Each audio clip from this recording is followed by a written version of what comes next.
लागता नैहर में नसल तू धरम। अरे ना हो नसल तू धरम छोला पते हर तोहर लागता नरम। लागता नैहर में नसल तू धरम। कवना जन्म के बदला रब जी ऐसन हम पैनी।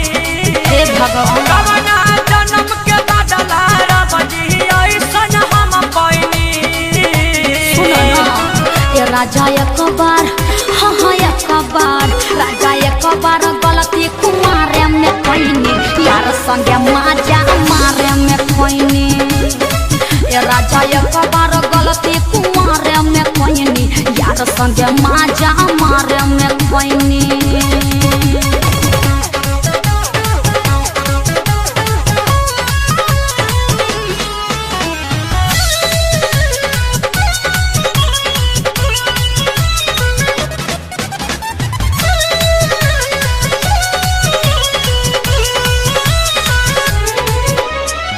मरद के माजा नैहर में तू पाइलू सया पयापन तरस न कइलू।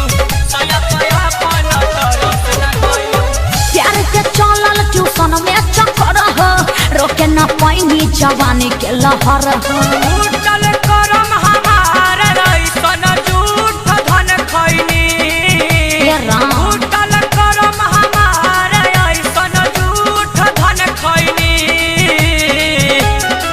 ये राजा एक बार हाँ हाँ एक बार राजा एक बार गलती कुमारे में पैनी यार संगे माजा मारे में पैनी।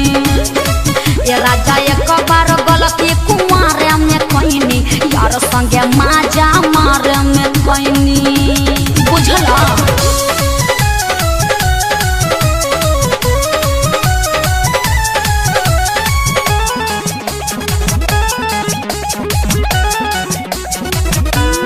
गौवा में कह देलू फुलिया मरेट हो के तोहर कैलस जवानी के टेस्ट हो।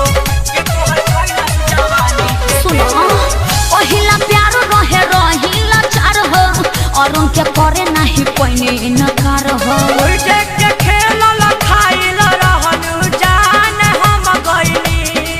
अरे बाप उल्टे के खेलल खाइल रहनु जान हम गइनी।